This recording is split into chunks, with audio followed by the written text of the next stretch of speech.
just get around them anywhere you can. So awesome. Well, happy Monday, everybody. My name is Matt McHale, aka Matt GPT, and I am here for the next 30 minutes to discuss AI and all the cool things happening in AI. Come here every week, 8:30, to do updates on AI, the world of AI. Obviously, can't share everything. I try to share the important things, and then more importantly, kind of talk about how you can use it and how you can do these things in your life, how it can make your life better or your business. So, in doing that, let me just start off here, and I'm going to do a quick room reset, and then I'll jump in.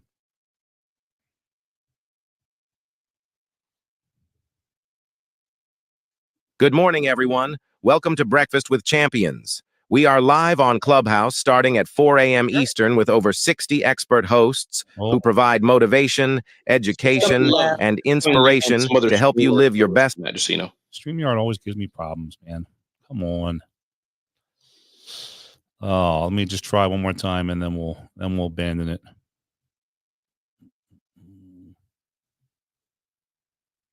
Usually I hear it pretty loud and clear, so I was surprised. I don't know. Let me try one more time. Is it Claude?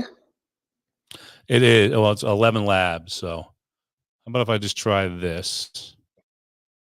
You guys hear that? I hear to my ear, Matt, just to help you. We hear something if you want to, take a few seconds to troubleshoot it, because I know how it is when we do these things. So I hear it, but it's not loud. Something's coming through. It's low. Okay. Well, we won't worry about it. Okay. It was gonna, it's going to be an update saying good morning, everyone. Welcome to Breakfast with Champions, live on Clubhouse, starting at 4 a.m. Eastern. Over 60 expert hosts provide motivation, education, inspiration to help you live your best life and grow your business. Be sure to connect with us on Facebook to continue the conversation, and then some other jokey things. But it doesn't make as much sense when I say it. It's kind of AI making fun of me. So I will skip that part of it and just jump right into the AI news. So let me share my screen for those who are watching here.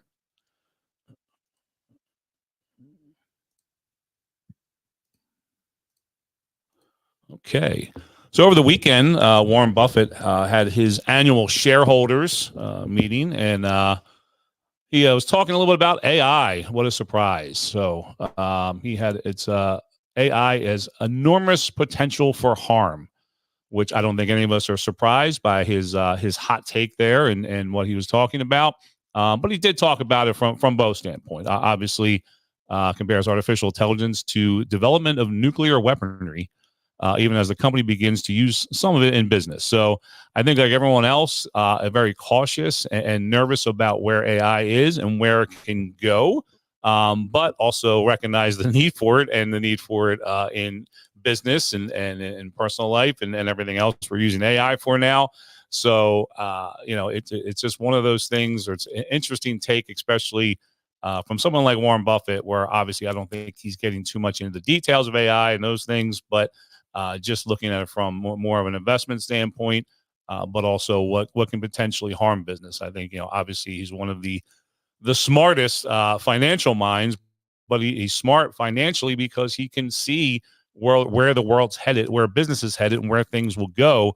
And in doing that, he's able to kind of identify some of these things. So I think he can see the potential and the bonus on both of those. So, but it was I don't know if you guys look at that over the weekend when he has his shareholders and the things that come out of it. But there was a lot of good discussions there, a lot of good things to check out. So I recommend you going and checking out some of those things. But let's move over to Apple. Apple intensifies talks with OpenAI for iPhone generative AI features.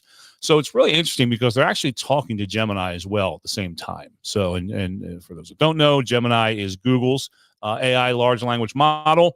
And they're obviously talking with OpenAI to figure out what they're going to do on the next generation of the iPhone, or even hopefully do software updates for existing iPhones. Although I think if they do an update like that, if you don't have one of the more recent ones, I think you're going to have some issues. I just picked up my daughter over the weekend, brought her home from college, and she has the iPhone 11. And as we're driving, she's like, I need a new phone because this thing just is not working anymore. So While it's not that old, it is an older model, and certainly when they do updates and other things. So the generative AI, I think, would be one of those. If they do an update and push that, I definitely think you're going to probably need to upgrade if you have anything past the last couple of models. But it'll be interesting to see. Some people are speculating they might do both and have both OpenAI, which is ChatGPT, and Gemini from Google as part of it. I have a lot of I use Google Apps on my phone now, so it's pretty well integrated at this point. So it'll be interesting to see. But Apple is starting to, or not starting to, are trying to keep up with their AI efforts. They have sourced more than 30 AI experts from Google, and I talked a lot about all the different companies and what they're doing and trying to do this. But Apple has been in the news the least amount of what's going on in AI and things that they're working on, and I think they're concerned with falling behind at this point, and especially when you look at the different systems that'll be out there.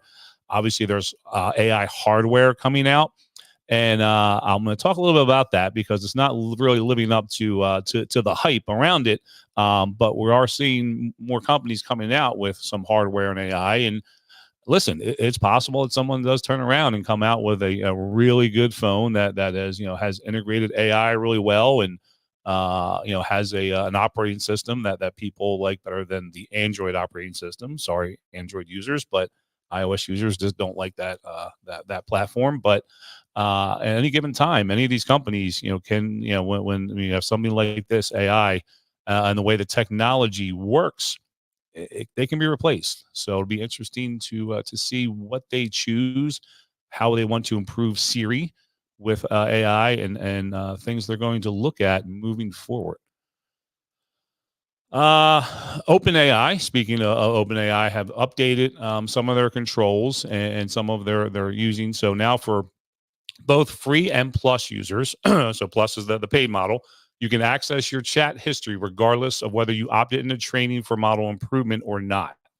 So they're updating that, and you're able to now access history because you can opt out of training the model. So if you're using the platform, you can say, I don't want to, I don't want to be used for the training model. I don't want this information used out there.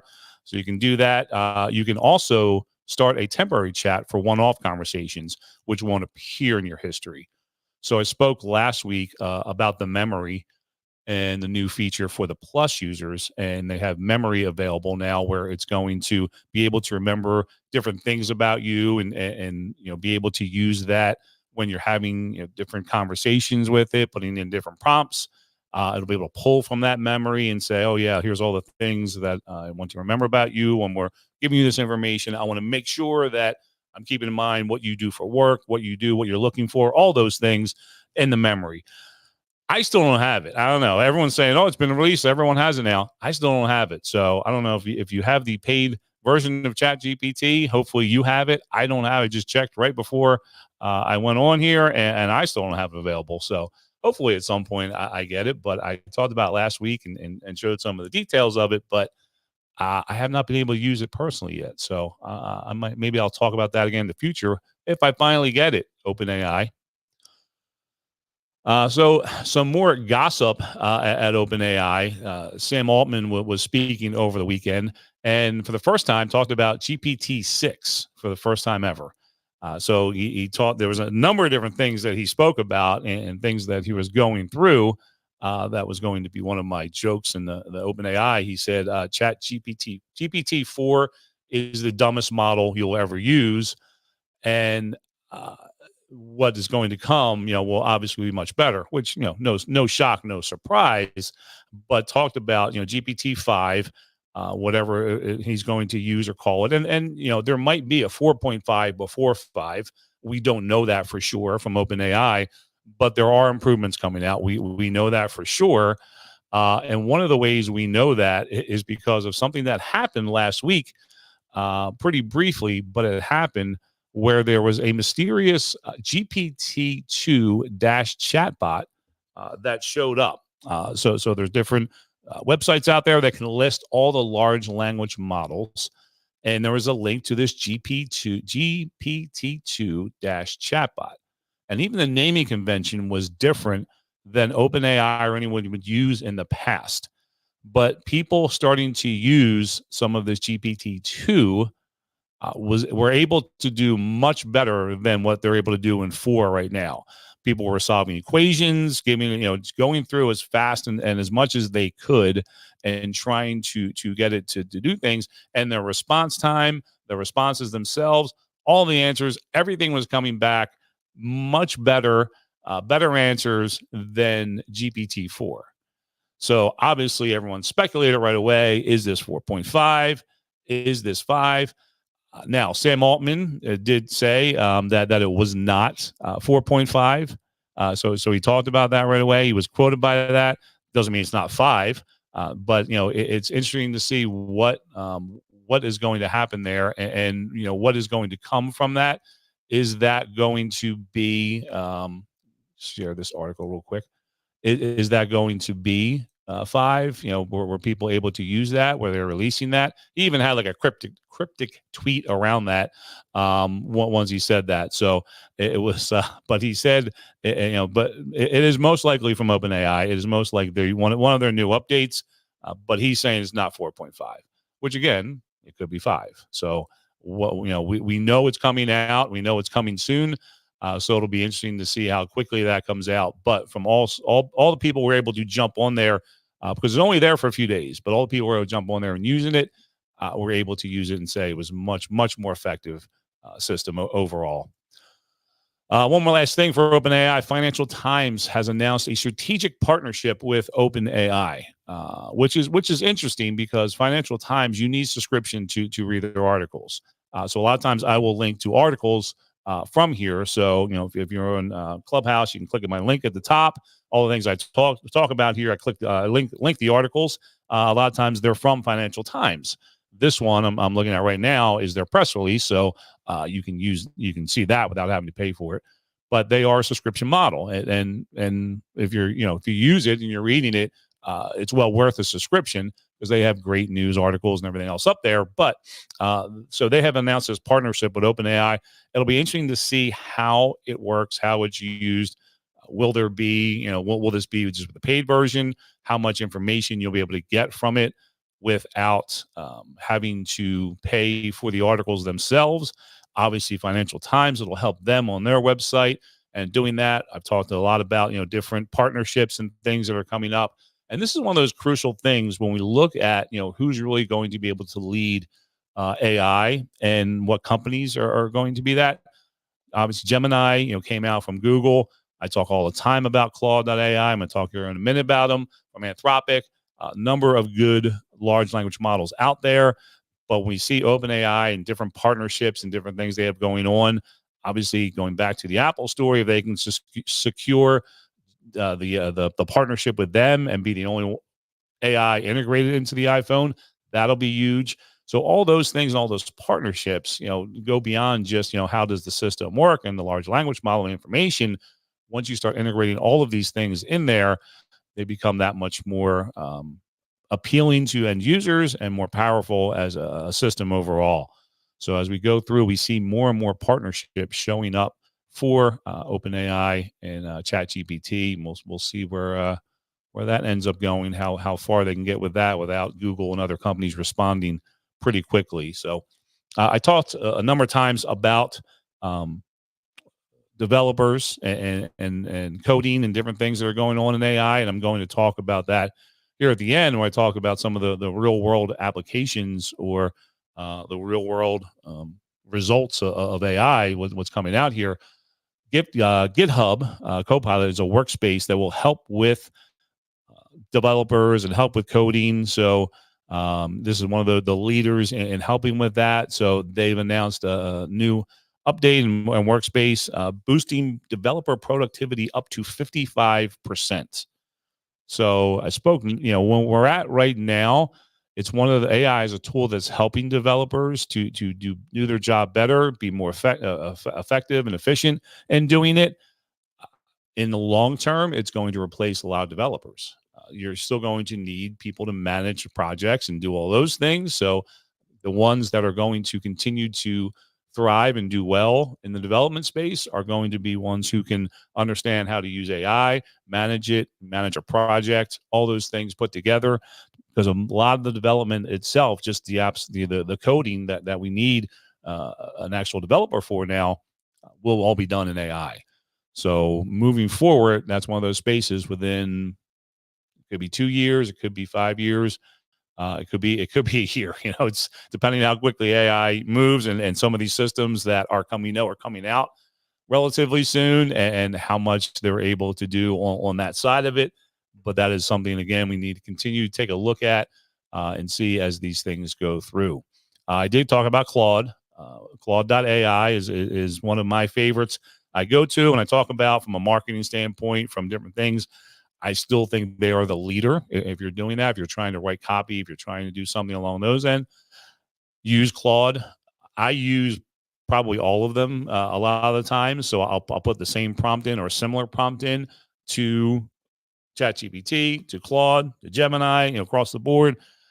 Even Grok sometimes on Twitter, and I'll do them all and to see who's giving me the best answers. Or sometimes I will combine. Last week I combined a couple of them and use different information, because again, I don't just take the information out of there and just post it. It just kind of gives you a good starting place, and in doing that, you can get it from a lot of different sources. But I still say that if I was going to use one and someone said which one, I would tell them use Claude.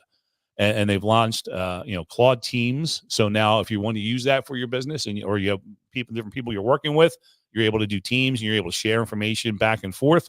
They've also launched a really good iOS app, so that is available now on the iPhone. I started using that last week, especially on the road when I was driving back from Florida to Pennsylvania. I was able to use it for different things, and really happy with the app overall. And they continue to do a really good job with their large language model, and I will continue to speak highly of them because I'm very happy with it. Amazon made its Assistant Q available to all AWS customers. So in a LinkedIn post, Andy Jassy, who's the president and CEO at Amazon, talked about that and how they're making this available to all AWS people and why they're implementing Q. And what it's not just generating code, but it can test code, debugs coding conflicts, transforms code from one form to another. So again, they're using this obviously specifically around Amazon and their AWS, which is their web servers. If you're not familiar with AWS, and they're launching this for all their AWS customers. And again, going back to development and going back to where those things are, that's where a lot of developers have been spending their time to help companies with their AWS environments and to be able to improve those and do that. So them launching this and working towards this is one of those things you have to look at in the world of development. Always need to talk about the chip companies. You want chips with that? So AWS AI startup CoreWeave nearly triples valuation to $19 billion in 5 months. And it's an NVIDIA-backed company, and they raised $1.1 billion from investors, including Fidelity and Magnestar Capital. And they went, like I said, they tripled their valuation to nearly $19 billion. So I know we continue to talk about that here in NVIDIA and these different companies you can invest in. Obviously, CoreWeave is another one to take a look at and another one to see. So there's a good article there. Link that if you want to check that out. State of Ohio uses AI to eliminate unnecessary words in state administrative code. So they're estimating they're going to save about 58,000 hours of labor over the next decade by doing that. So it'll be interesting to see, again, using that now in government and eliminating those things. We've talked a lot about different companies that are using this and eliminating time and being able to do this. So AI continues to be that thing that is, again, I don't necessarily take a look at it as a job replacer yet, more of, enhance and a job enhancer, we'll call it, or something that is going to help and save money. There certainly are jobs that are being lost because of it, but to the scale we're at right now, I think we're going to see much more. But I also think there'll be new jobs and new things that will come out of it. So Microsoft needs time to refine updates for Copilot AI in Windows. So Microsoft Copilot, their AI has been mixed results, to say the best. They've had some issues and some problems with that, and they're continuing to try to refine that a little more. And before they roll more out to Copilot, they're going to work on that. Another interesting article, though, Bill Gates never left. Insiders say he's still pulling the strings at Microsoft, and especially as of late, because of AI and the things that are going on, he seems to be getting more and more involved in the company and what the company is up to along those sides. So a lot of people are like, yeah, he's left. He's not really in Microsoft anymore. Obviously, he's still the majority shareholder, still the guy there, but he really but now people are saying no, he's still very involved and especially on with the open AI discussions and everything around AI. He's still very much involved there. So again, a good article there if you want to check that out. But I want to jump on to a couple more things here before I finish up. Got a few more minutes. Be cautious with AI, especially hardware. When we talk about AI, there's a lot of people slapping AI on their systems, on their website, on anything else to say, hey, yeah, we're AI. Like, this is AI, this is that. And we see that a lot with the hardware, the AI pin. I talked about that. It was last week, the week before. And Rabbit R1 is a new one. It says Rabbit R1. You probably shouldn't follow this rabbit down the rabbit hole. Both of those, these are hardware, using AI. And again, wanting to replace eventually, smartphones or things along that line. And they're really not doing well at all, obviously, with reviews and everything else. And the discussion has been really interesting around that because, and I've seen this more and more with the different websites and different ways of companies raising money to develop it. So it used to be you would develop a system, get it going, and then go out and sell it.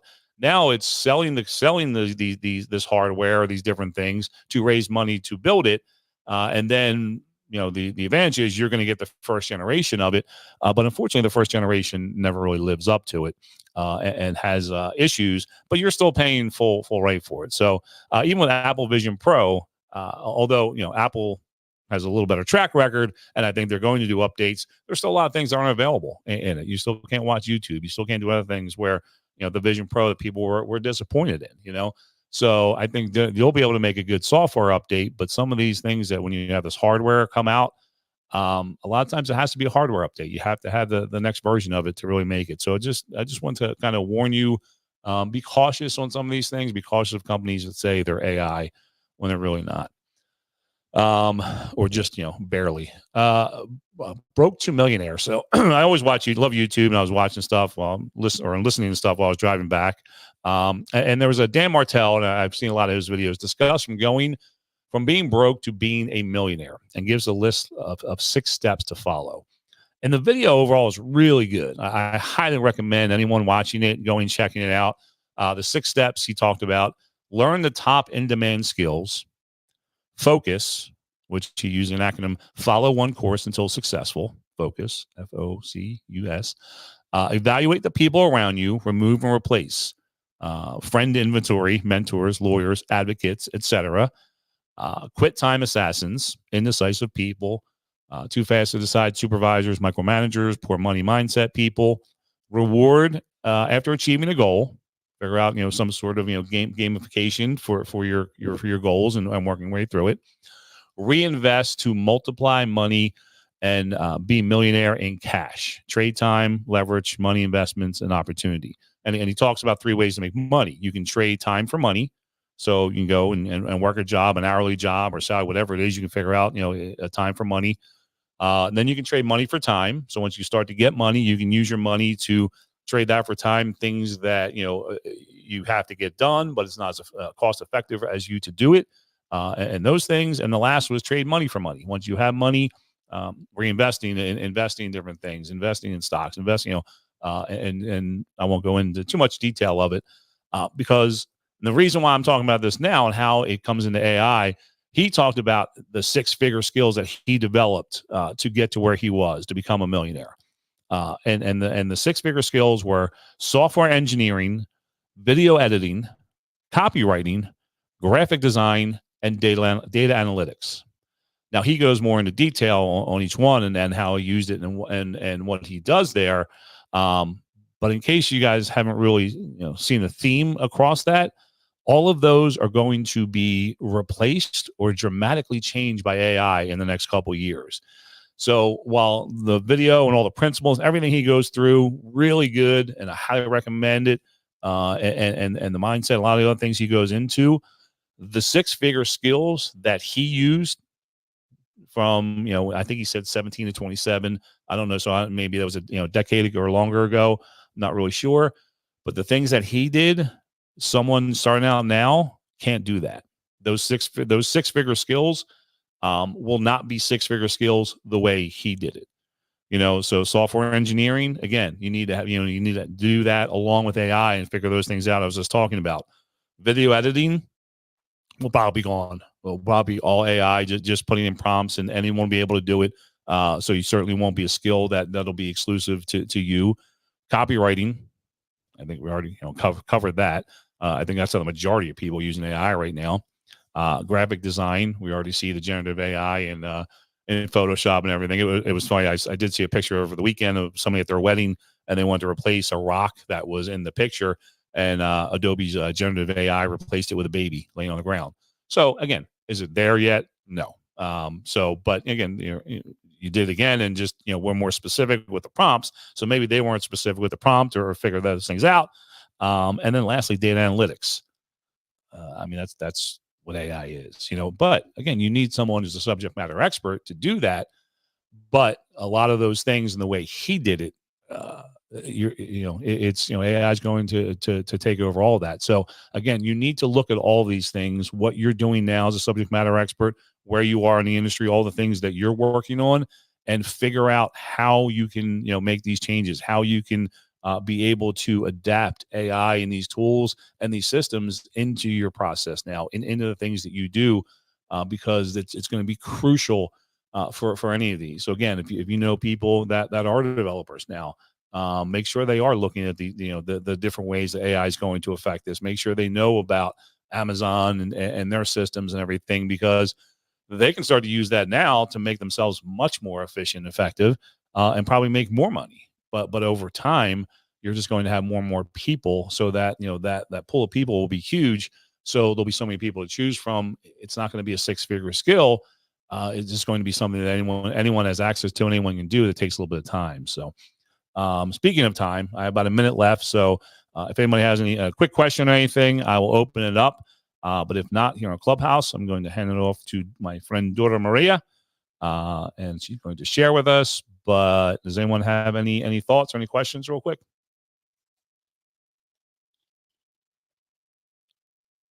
No, I appreciate that, Matt. I like what you said about the companies just attaching AI, because you see it everywhere now. Yeah. And it's almost like if somebody doesn't have just the stamp AI on it, you're like, oh, well, so now I didn't get the idea of, so they're raising funds to actually put it out. So as you subscribe, you're helping them develop it. So you're not really getting a fully developed product. Is that what you're saying? Yeah. So systems like Kickstarter and other websites like that, so they'll go out and say, oh, we want to, we have this, make a really cool video and say we want to do this and want to build this thing. So that AI pin, Rabbit R1, all those were like that. Like, we're going to come out with this, we're going to release it. So they raise money. So you spend, 150 or 300, whatever it is with the cost of the hardware. So you get that first version, but that first version comes out and it's nowhere near what they said it was going to be in the video. It's nowhere near what they're ultimately trying to get to. But that's what you paid for. You pay for the first version to be able to be that early adopter. So again, if you have disposable income, you want to be an early adopter and get it, go for it. But just be aware, it seems to be becoming more and more common of people using that model of coming up with a great idea, making it look really good, and then that first version that comes out is going to be very disappointing. But I also think you're helping develop it how you would like to see it also, right? Like, sometimes you see an application, you're like, man, I wish I would have had 2 cents in there because I would have added this. And so I think it's a trade-off, right? Like, if you want it to be customized to you and what you're trying to build in your own world, this would be a great opportunity to leverage someone else's, power of building. And then you're just an intricate super user. And then you're going to get a product that actually fits what you're trying to do. Yeah. No, it's a great point. Again, like I said, if you have the disposable income or time, you want to do that. But for most people, I think they're just like, oh, that looks so cool. I want to get, and they're disappointed to say the least. I mean, there's been some really harsh reviews on both the AI Pin and Rabbit R1. So, but that was my friend Dora Maria. So it is 9:01. I'm going to hand it off to you. How's life on the West Coast now? You've been out there for about a week. Oh, it's killing me. This time zone thing is like, it is